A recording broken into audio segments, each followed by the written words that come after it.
Breaking news tonight. Tension between the US and Venezuela has jumped again after Trump said the US will not allow threats in the Caribbean. Only hours after that statement, Venezuela reported something shocking. Every radar on its northern coast went dark at the same time. It is 11:42 p.m. Inside the Paraguana Air Defense Room, officers watch their screens freeze and then drop to black. A technician calls out, "We lost the picture! All of it!" Another screen dies. Then another. In less than 10 seconds, the entire view of the Caribbean is gone. 20 miles north, something moves along the edge of Venezuela's air zone. High altitude, steady speed, no lights, no signal, nothing that any radar can track. But it is there, cutting through the night. Inside the control room, alarms echo across the walls. The crews look at each other, unsure if this is an attack, a warning, or something they have never seen before. One officer whispers what everyone is thinking. Something is in our sky and we cannot see it. The radar blackout did not hit a random spot. It happened in Paraguana, the center of Venezuela's northern defenses. This coastline watches every ship, every jet, every small aircraft that passes near the Caribbean. It is a place where the screens never go fully quiet, not even for 1 second. So when all three major radar systems turned blank at the same time, commanders knew this was not a simple failure, it was a message. Every radar along that line feeds into a wider shield that protects the cities on the coast. If this area loses sight of the sky, the rest of the defense network struggles to react. That is why the crews felt real shock. Many of them grew up near these bases. Their families lived close by. When the sky disappeared from their screens, they felt exposed. They did not know what was coming toward them or how fast it was moving. They only knew something was out there. At the same time, US activity in the region had been picking up. More patrol flights from Puerto Rico, more surveillance missions, more attention on this coastline. Analysts had warned that a test might come someday, a way for the US to measure how fast Venezuela could react. But no one expected the first warning to be total silence on every screen. The timing made it even more serious. A radar blackout during a calm night is not normal. A blackout that matches the moment an unknown aircraft appears near the air zone is even worse. And the crews could not shake the idea that the intruder knew exactly when their systems were weakest. This felt planned, from start to finish. To outside observers, the meaning is simple. When a country loses its picture of the sky, even for a minute, the balance shifts. Someone else takes control. Someone else writes the rules.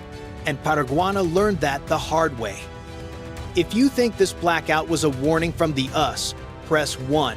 If you think Venezuela was pushed too far, press 9. Inside the Teniente Luis del Valle Garcia Air Base, the night had been slow and routine. Then the encrypted line cracked open with a message that pushed everyone upright. Paraguana blind. Confirm now. The radar operator on duty leaned forward and tapped the refresh key. Nothing changed. The screen stayed empty. He zoomed out, expecting to see the usual noise from the coastline. Still nothing. It looked as if the sky had been erased. He called to another operator. "Check your secondary feed." The second screen flickered, tried to paint a picture, then faded to black. Even the low-level clutter was gone. A blank field meant the radar was not seeing anything at all, not even the ground. The officer on duty walked in, saw both displays, and froze. "How long has it been like this?" The answer came in a shaky voice. "About 10 seconds, maybe more."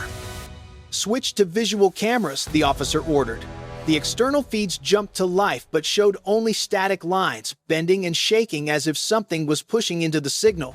One operator reached for the gain control, trying to sharpen the picture, but it only made the static louder. Then something changed. A faint trace appeared on the edge of the radar ring, smooth, steady, almost too clean to be natural. "Unknown track, north sector," the operator called out. The room stopped moving. The officer stepped closer. "Is it stable?" "As stable as we're gonna get." Before they could pull data from the signal, the radar collapsed again. The faint line blurred, dissolved, and the entire picture went dark. For the second time in less than a minute, the airbase lost its view of the sky. Meanwhile, in Paraguay, a technician hit the console with his fist. "We just reset the system. How can it be down again?" His supervisor leaned over his shoulder, eyes locked on the lifeless display. It felt impossible. Losing one radar was rare. Losing two was alarming. Losing all of them twice in the same night was something they had no training for. Commanders in Caracas issued a fast reaction order. Bring S-300 crews to ready standby. Do not fire, track only. But the crews could not track what they could not see. Their radar spun. The beams swept, yet nothing returned. The detection ring stayed empty. One crew member whispered, "If something is coming, we're blind." At 11:44 p.m., Venezuela moved into condition amber, one step below full alert. Officers walked faster, radios clicked non-stop, keyboard taps echoed through every room.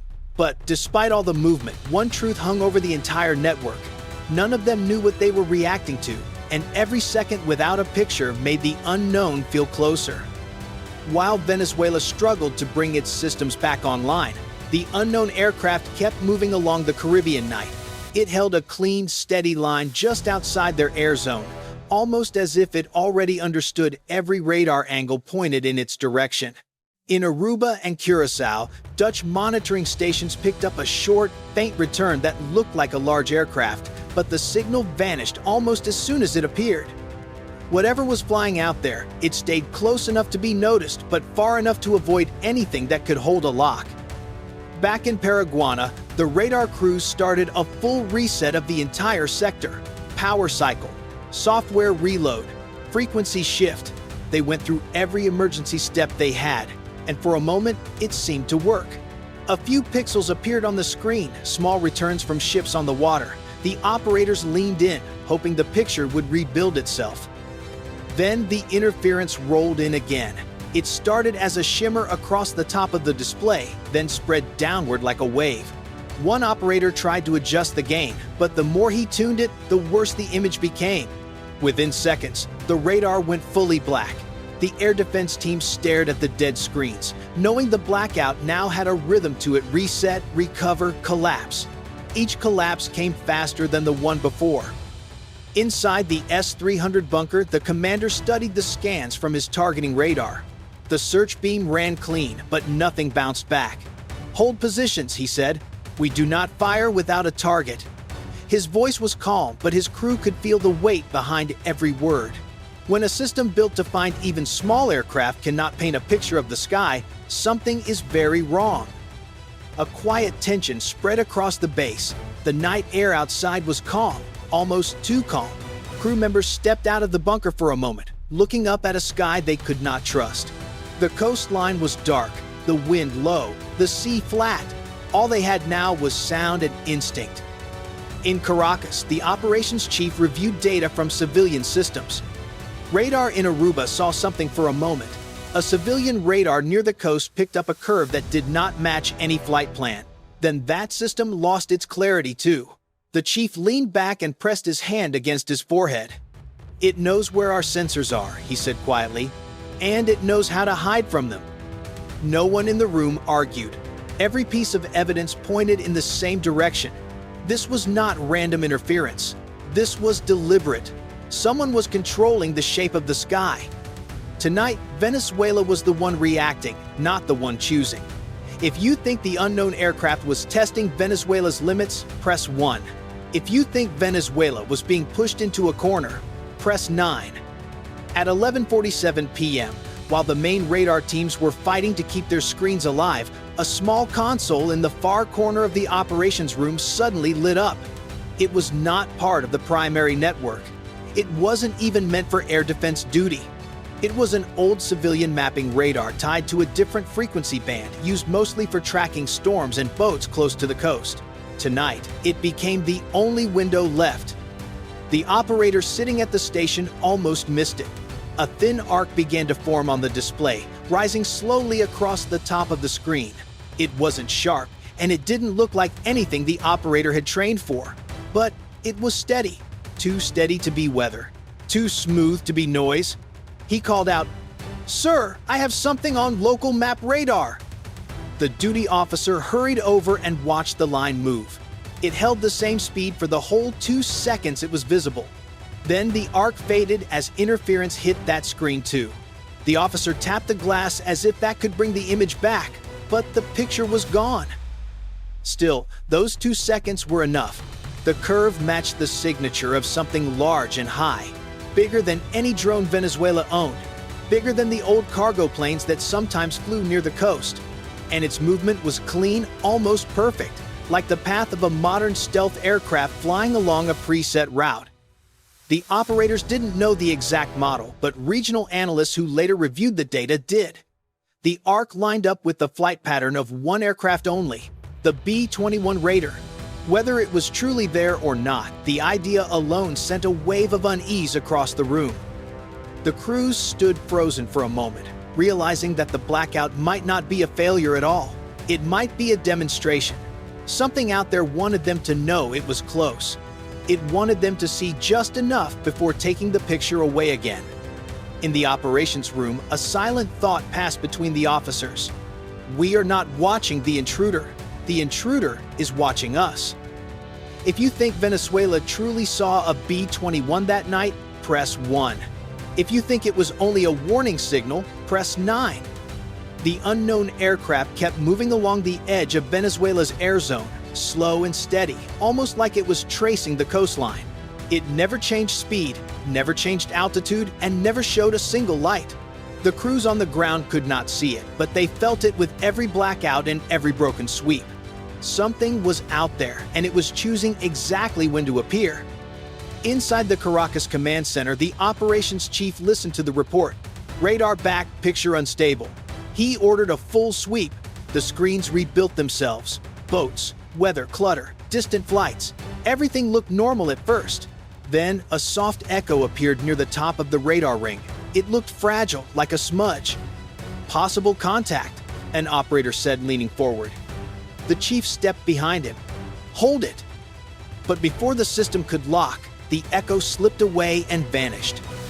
Up in the sky, the aircraft shifted its heading by a few degrees, still staying outside Venezuelan territory. The change was small, but it told the crews everything they needed to know. Whoever was flying it felt no pressure, no fear. It was moving on its own schedule. The room went quiet. Everyone understood what the pattern meant. The intruder wasn't trying to break in. It was showing them that it could get close whenever it wanted and disappear whenever it chose. The blackout wasn't the threat. The control over the blackout was. A radio call broke the silence. Aruba confirms unknown aircraft. No transponder. Lost instantly. The timing matched the earlier echo. The chief rubbed his forehead. This was no malfunction. Someone had passed through several radar networks with ease. The screens were stable now, but the officers watching them didn't feel any comfort. The sky looked normal, but they knew better. Normal meant nothing after what they had just seen. Tonight, Venezuela hadn't stopped anything. It had only watched something powerful walk right past its defenses. And the intruder left the same way it arrived, quiet, calm, and completely in control. By midnight, Venezuela's radar network was finally stable again, but the tension inside every control room was not. Officers reviewed the logs, hoping to find one clear answer, but all they found were short gaps, strange echoes, and moments where the sky simply vanished. Nothing connected except the timing. Reports from nearby countries made the night even more unsettling. Colombia noticed a brief dip on its northern radar belt. Brazil reported a short burst of interference facing the Caribbean. Aruba confirmed a fast-moving contact that disappeared as quickly as it appeared. All of it pointed to the same area, the northern coast of Venezuela. Caracas released a statement calling the incident external interference. Washington stayed silent, giving no confirmation and no denial. But analysts across the region knew what this looked like. Someone had shown the ability to blind a major radar sector without crossing a border or leaving a trace. It was a clean demonstration, almost like a test run. For Venezuela, the meaning was serious. If their radar could be shut down for even a minute, it meant their defenses could be shaped from the outside. For the crews who lived through the blackout, the message felt personal. They had watched the sky disappear, and there was nothing they could do to bring it back. Tonight, the Caribbean learned something important. The next time the radar goes dark, it might not be just a warning. It might be the start of something much bigger.